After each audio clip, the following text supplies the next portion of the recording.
Good morning. Don't know what exactly the reading today, but I have been drawn to use my Black Lilith Oracle deck and my Liberation Tarot deck.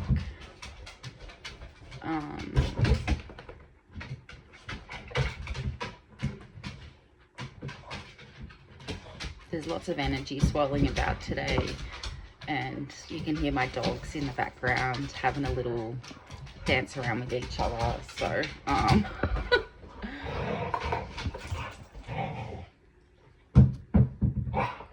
and Darcy has found her ball, so expect for her to stick her head in this video to see.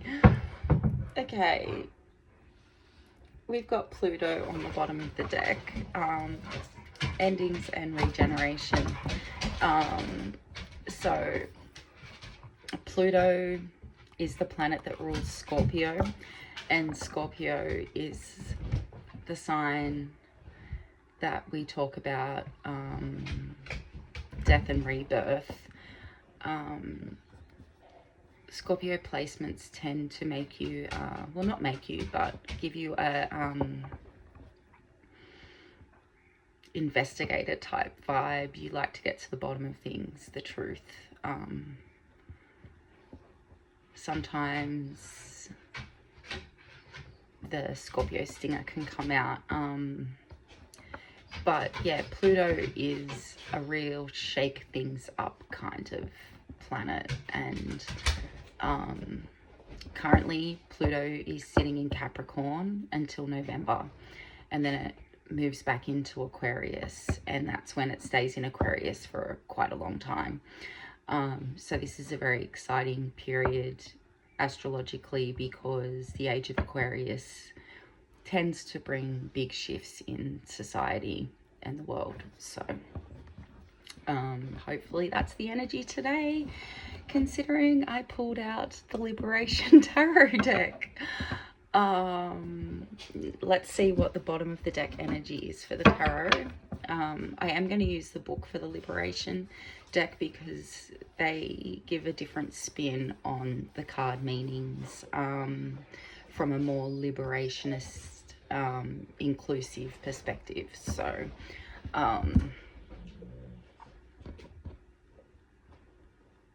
and I haven't had this deck for very long, and I haven't used it very much, so I'm not super familiar with the way that the creators of this deck have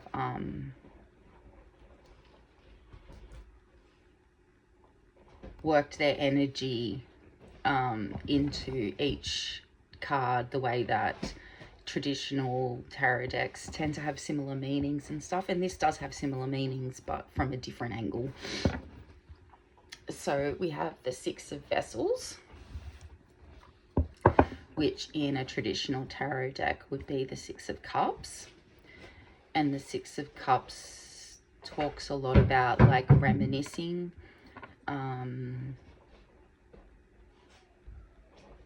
past lives, past relationships,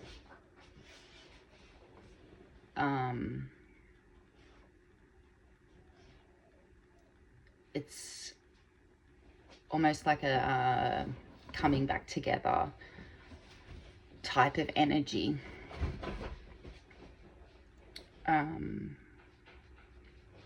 And the way that feels to me, tying in with Pluto, is, you know, you've got the death and the rebirth. So there's, you know, there's an old cycle dying and a new cycle beginning. And this could be like reuniting all the pieces of yourself, or it could be making your way back to things that have a deep place in your heart,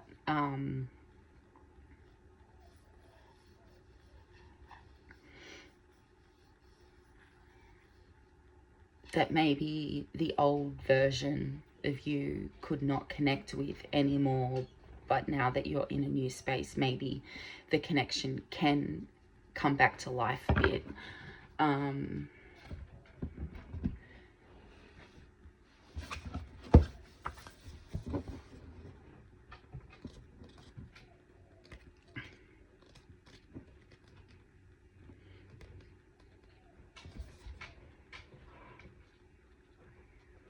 yeah, so this basically in the book, it talks about like what containers do you need for emotional growth ahead. But yeah, it's about reminiscing childhood, past lives, old memories that are resurfacing. And it talks about extracting the medicine from those memories, whether it's the love that you felt, the safety that you felt, even if it wasn't an experience you would want to go back and relive again. How did I show up in a way that wasn't conducive to this being something that could have longevity.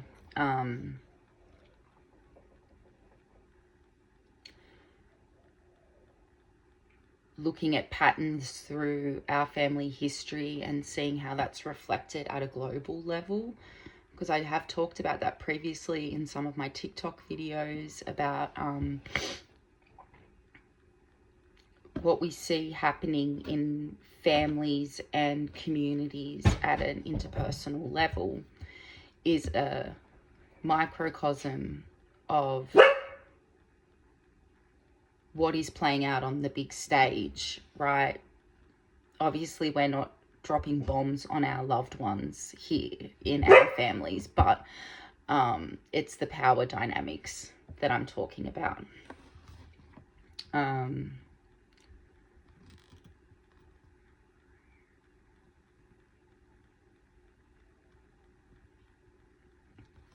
It's about being able to look at the past and gain insight from the good, the bad, the ugly, and healing those aspects of self. Because if we were to all do that at a personal level, what changes would that see at a global level, right?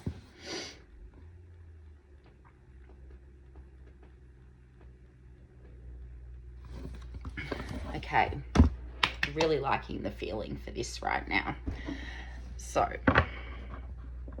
let's see what Lilith has to say.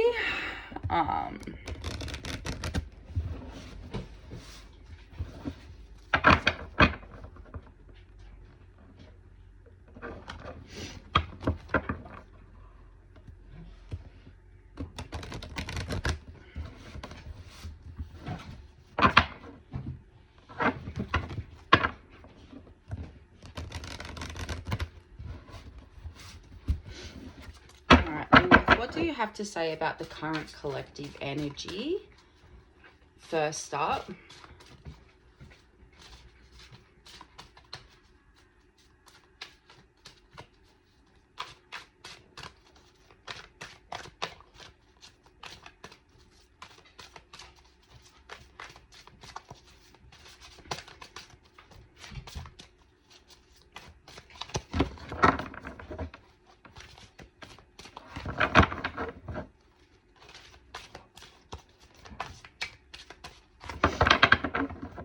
Really struggling with shuffling this morning.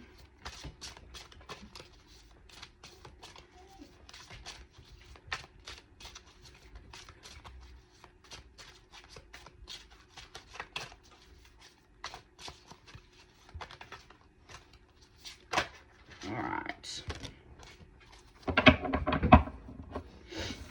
So the current collective energy is the awakening of divine feminine energy, but we also call that the divine spiritual nurturing energy, right? And that's Eve. So you've got Adam and Eve in this deck, and we've got the Eve energy. So, you know, I feel like this is the energy that really needs to wake up in the world. I feel like we've been being overrun by the distorted masculine energy for way too long, and the divine nurturing energies within us all have kind of been pushed to the side because they don't quite fit in with the systems, you know. We see that the nurturing work in this world is grossly undervalued. Love is a weakness. Crying is a weakness. Just emotional expression of vulnerable emotions is seen as a weakness. And the shift needs to happen where we can all, no matter what body parts we have, embrace those parts of us that have been pushed down, pushed aside, pushed away.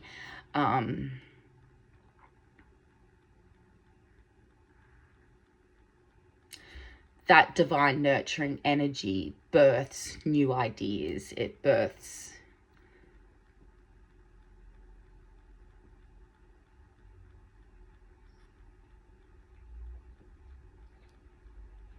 new ways of being. Yeah. All right, now let's get a card for some future energy for the collective.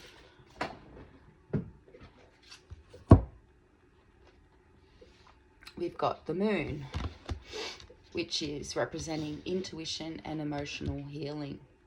And this ties in really nicely with the divine feminine awakening, because it is healing that's required in order to come to a place where you can be emotionally vulnerable, where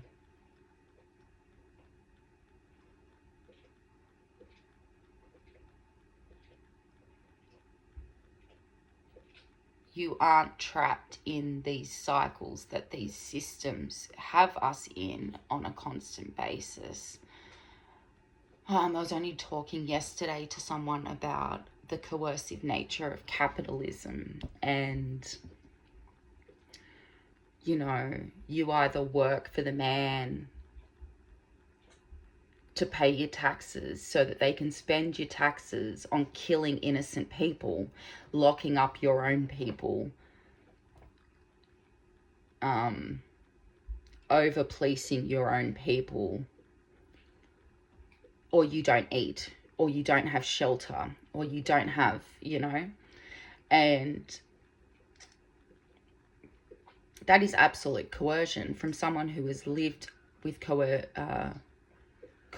with a husband that was coercively controlling.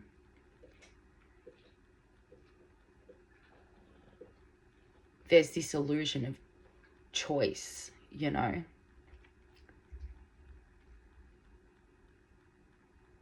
But you can choose what kind of job you want. Yeah, but I can't choose what you spend my tax money on. You ignore us and spend our tax money on things that we say don't spend it on that.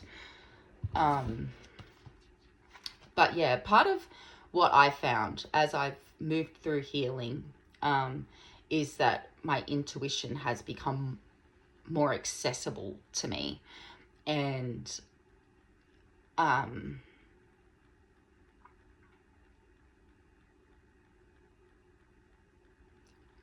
the more I move towards a path that is aligned with what I'm supposed to be doing here, and like learning that, hey, like actually I'm not the kind of person that's supposed to work for the man.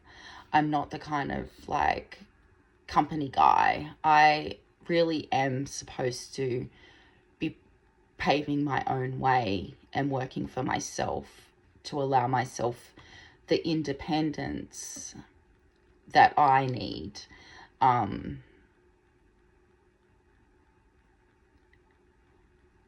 The more I do that, the stronger my intuition gets. And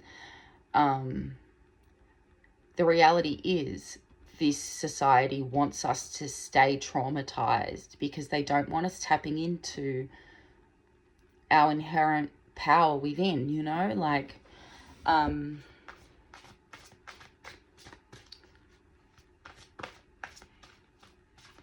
this society counts on us continually seeking the external validation.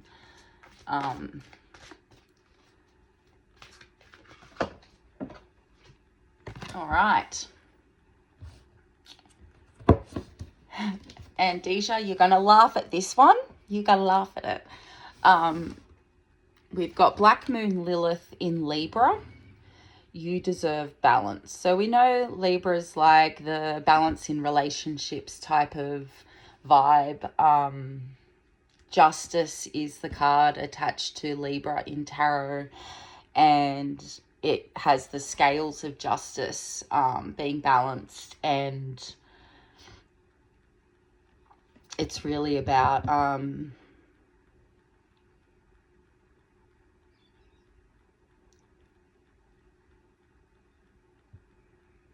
again, my intuition is pulling me back to the divine feminine awakening, because it is the divine feminine in looking in the mirror, looking for balance. There's a divine masculine behind, and it's about balancing those energies within.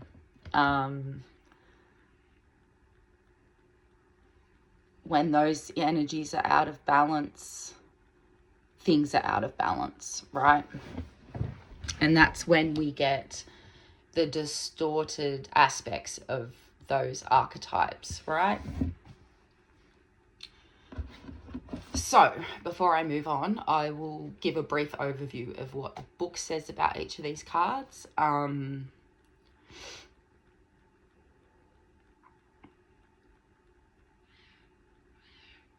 Yeah, okay, so let's start with Eve. She'll be right at the beginning, I'm pretty sure. There's the moon.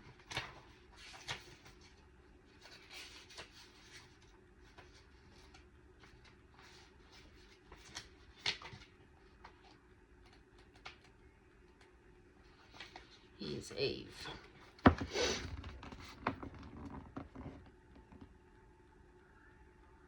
So basically, this card is really asking to awaken to your power.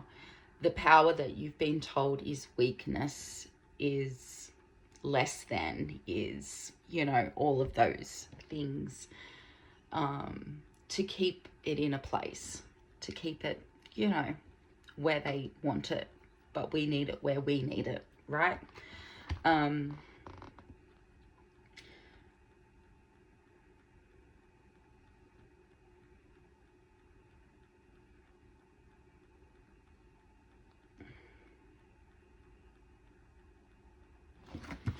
So the message that this book's giving for this card is, do not be afraid of your power. Take the damn apple from the tree. You are awakening and becoming one with your higher self. And when we balance those energies out in ourselves, we have what's called inner union. And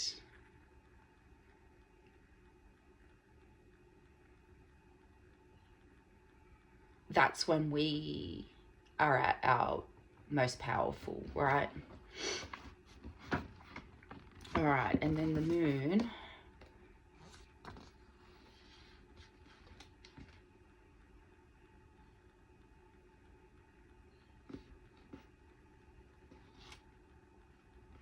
Reminding you that the answers that you seek are already within inside you. You just need to be able to heal to the point where you can hear your intuition over the unhealed ego. Ego exists, right? We all have them.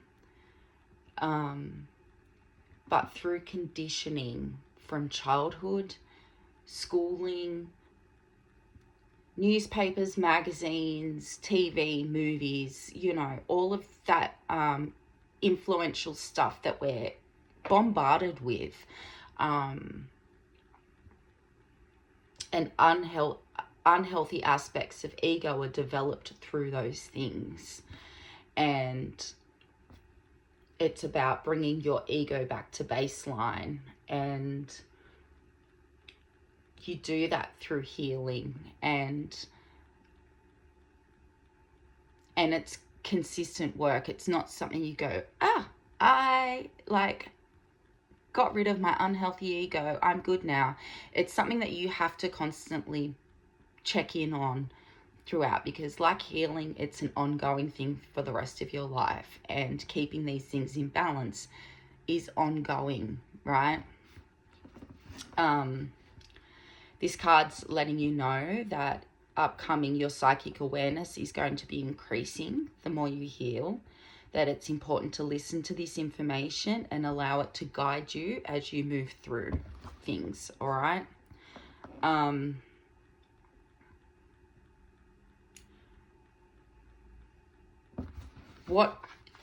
This is a list of what your emotional needs might look like depending on where you have your moon in your birth chart. So moon in Aries, leadership; moon in Taurus, security; in Gemini, communication; Cancer, nurturing; Leo, creativity; Virgo, intelligence; Libra, harmony; Scorpio, stability; Sagittarius, freedom; Capricorn, structure; Aquarius, intellect; and Pisces, sensitivity. So that's the likely area that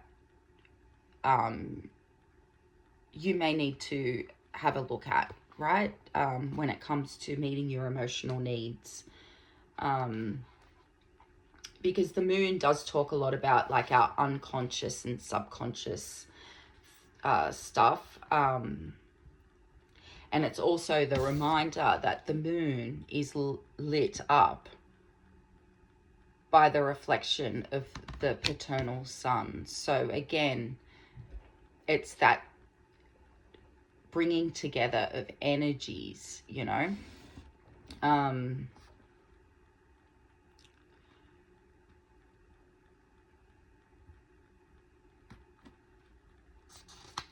So the moon represents your comfort zones. It represents your emotional reactions, your soul, and your internal nature. So it's very much about the internal workings, yeah? And then we have...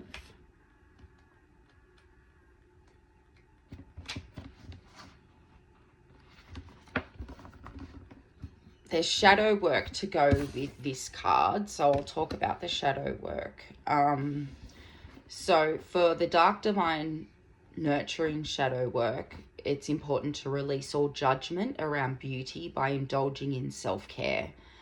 Try spiritual baths, candles, essential oil. Embrace your shape by running oil all over your body. You know, start having an intimate relationship with your own body.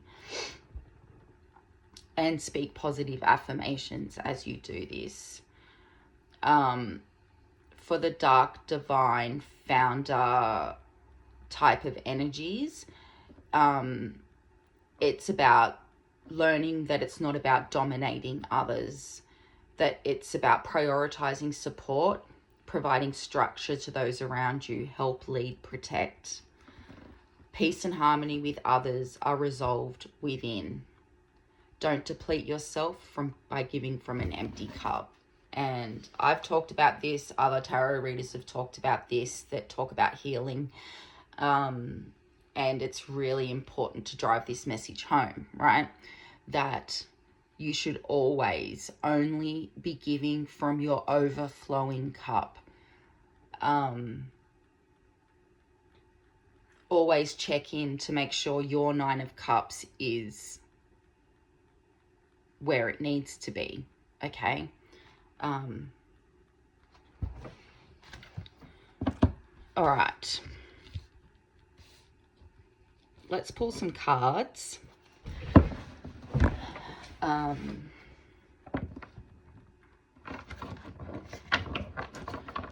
see what advice we have to move through these phases smoothly.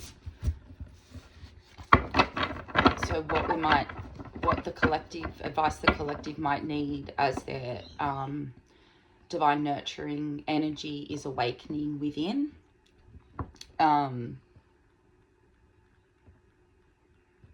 What healing might need to happen for the intuition to become stronger,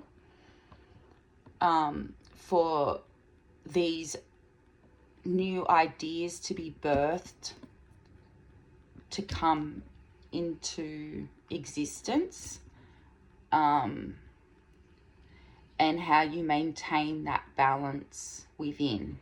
All right, so let's see what the book and cards tell us today.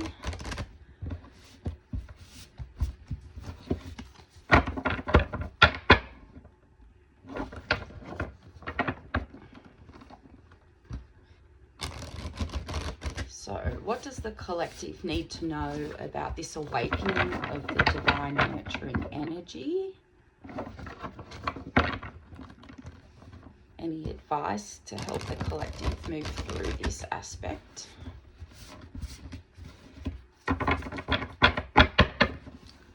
Ooh, would help if I could get myself comfortable.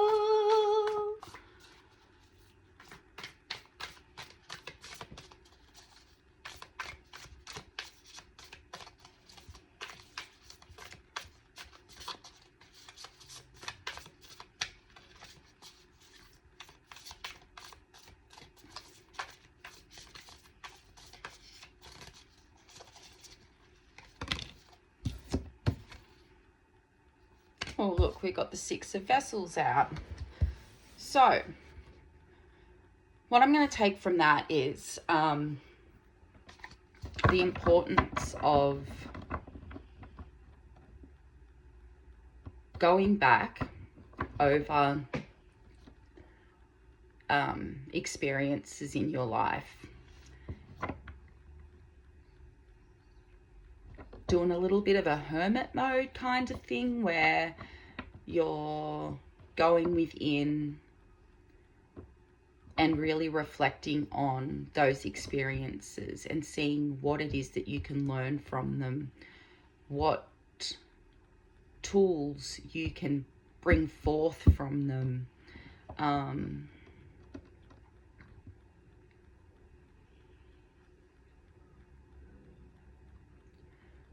Looking at times where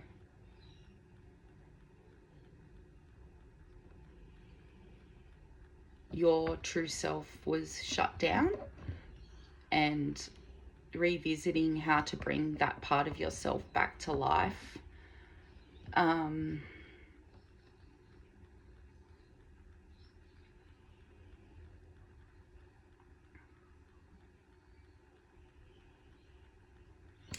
because of the reunion type energy of the Six of Vessels, I'm really feeling like this is about reuniting those parts of yourself, past, present, future, and integrating them and working them together. Yeah. But let's see what else comes out.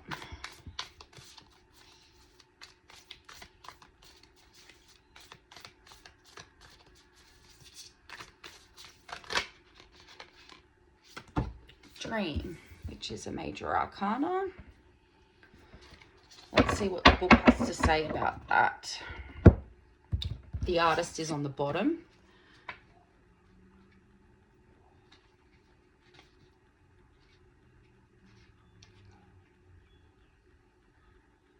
Okay, so this is maybe some advice for me as well.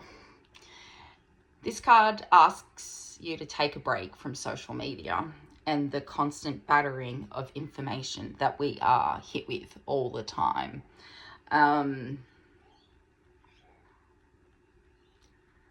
Start investing more time into your dreams. With the Artist coming out, it's really giving the tap into those creative energy vibes. Not saying stop your activism on social media. That's not what I'm saying here at all. Changing up how you use social media.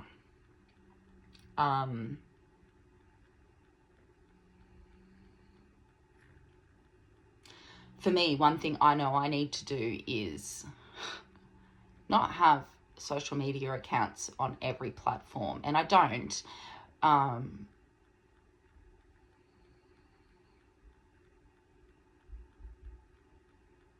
But what I need to let go of is the obligation that I need to be something on every platform in how I show up, you know, like with my activism, because it's a recipe for burnout for a start, and it doesn't leave much space to be able to, you know, sit with your own dreams and your own desires and your own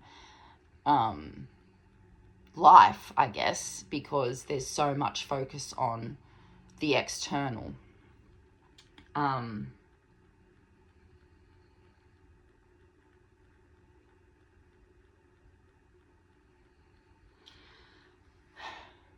And the other thing this card asks is to, you know, anchor yourself to the impossible, what seems impossible. I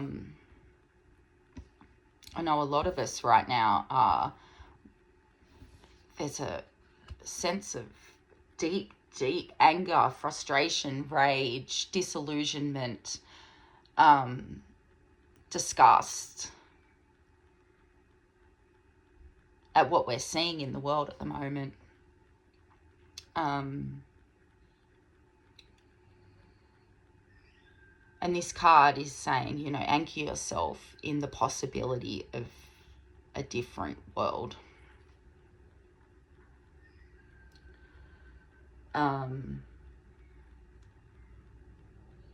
What habits do you have that need reimagining? You know, are they still serving you? Is it something that is working for your higher good, or is it keeping you stuck in a place that is maybe comfortable and familiar, but not soul nourishing?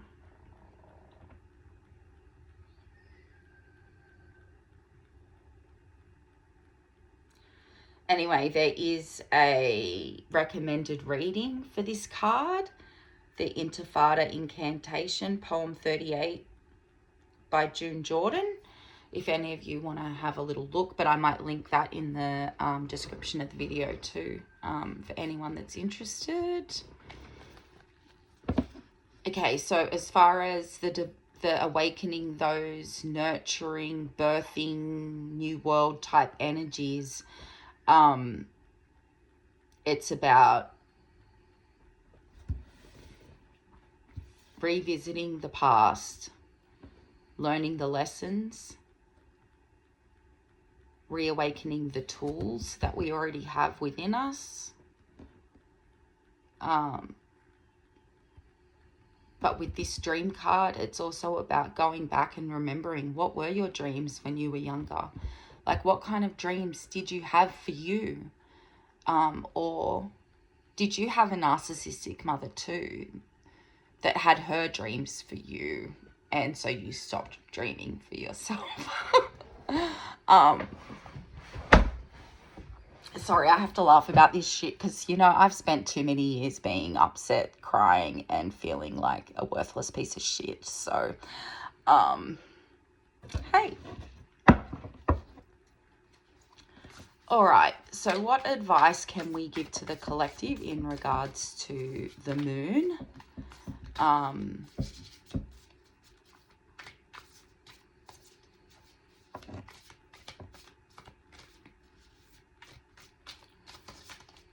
And the emotional healing. Maybe we can look at, what? 10 of Flowers. Rebel of Blades. So they've come out together. And we've got the Rebel of Vessels on the bottom. So, pretty sure flowers. I'm pretty sure flowers in this deck are Pentacles.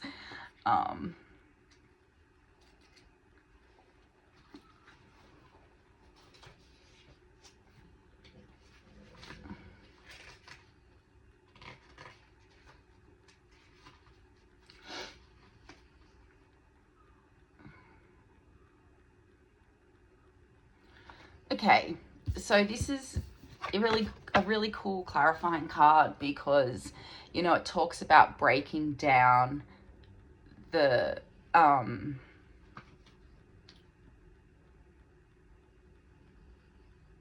differences between like the mundane and the mysterious, which, you know, you could really look at it like that. Like, healing can feel a little bit mundane when it feels like your whole life revolves around it, right? Our intuition throws in that mystery of, I can feel something's coming. I can feel this. I can sense that. And it's, you know, that liminal space in between the mystery and the mundane.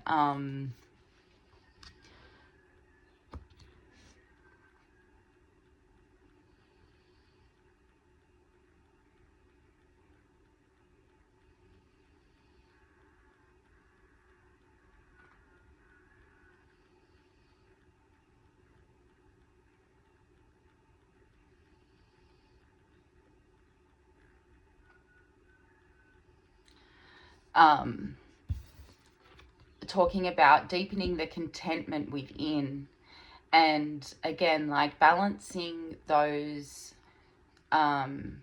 nurturing and foundational energies is a really great way to get inner contentment.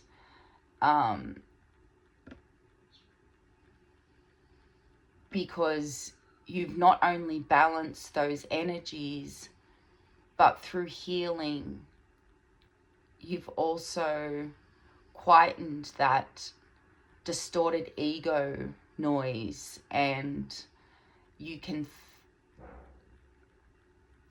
the further you progress, the less you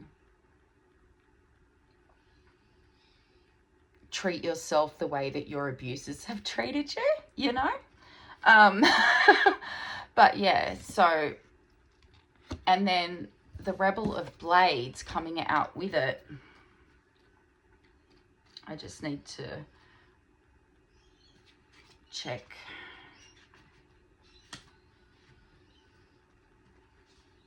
Exactly.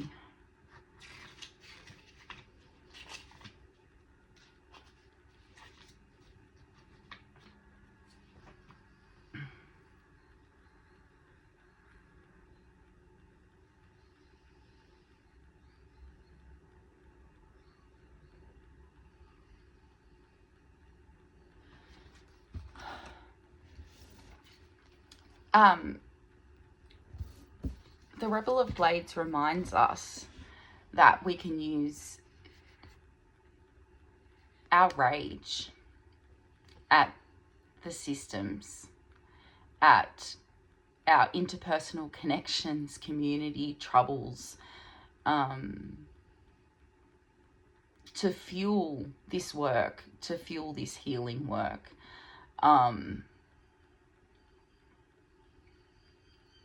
With a sense of, I deserve better, you know, I deserve better.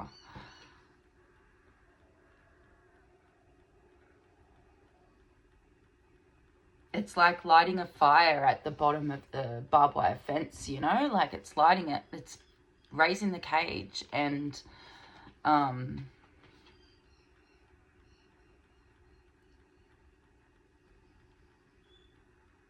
rage that we can funnel with our love can be so productive, right?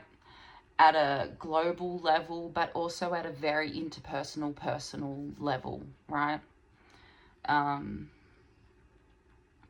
judge the rage that comes up. See it as fuel. See it as that fire, creative, passion, energy that gets things done. Okay, and then let's get some information on Lilith in Libra and balance. That's a message that comes out a lot for me at the moment. Balance.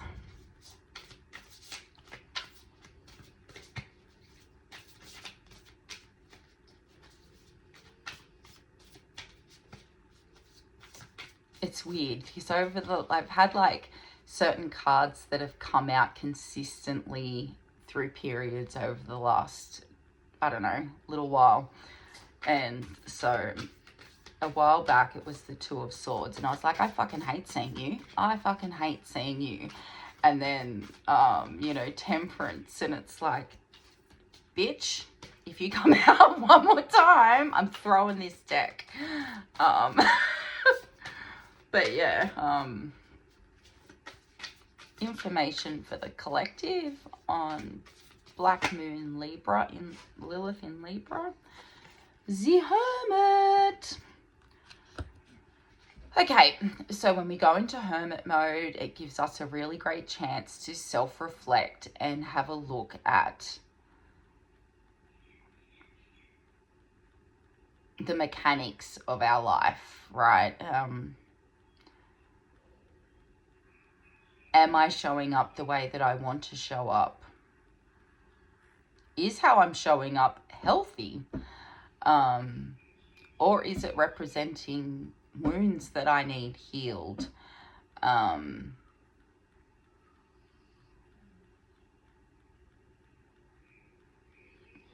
So I think like what this is asking is that there's going to be a time, if it's now, if it's next month or whatever, that you're going to need to do a bit of introspection in order to maintain balance within your relationships, but internally in that inner union.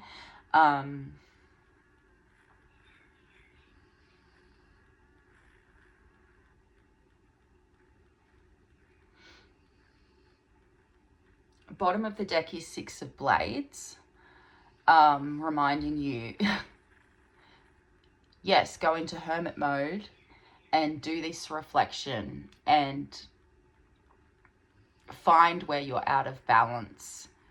Find where you need to say, hey, that coping mechanism worked for me 30 years ago, but I probably don't need it now that I'm a full-grown adult because, well, I have different skills now than what I had then. But the Six of Blades is saying not only like do that introspection, but have the confidence and courage to move away from what no longer serves you and move towards what does serve you. But then the added reminder that don't stay in hermit mode, that you need to progress out of hermit mode and start putting those things into practice. Yeah. Let's see if there's any more information for Black Moon Lilith in Libra. So in the tropical charts, this is my Black Moon, this is my Lilith, and then in the sidereal, Virgo is my Lilith, but yeah.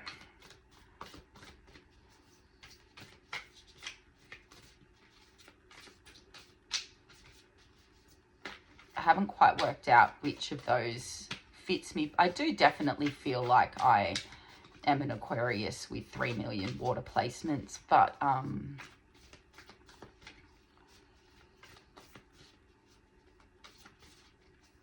don't actually, if I go by the Vedic, I am a Capricorn, and that just doesn't really feel like it fits me.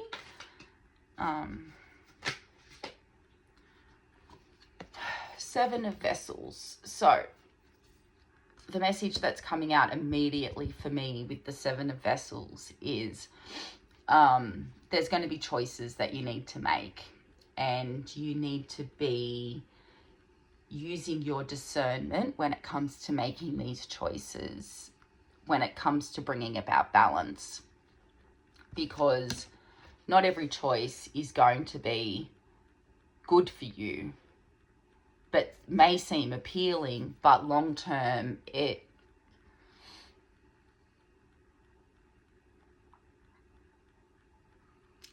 the song, the Nairi song, all that glitters is not gold, is coming to me. Like, you use your discernment when it comes to making the choices about what you need to walk away from and what you need to pull in closer in order for your greatest benefit and the greatest benefit of the collective consciousness. Yeah.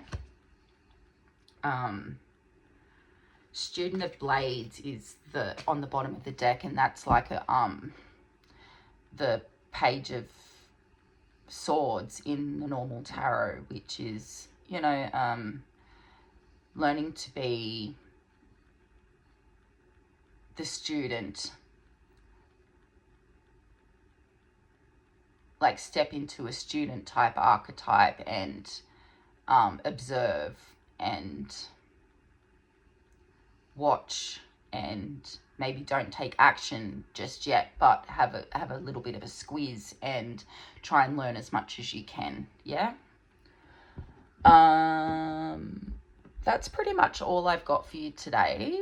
Thank you for checking in, and I will see you another time.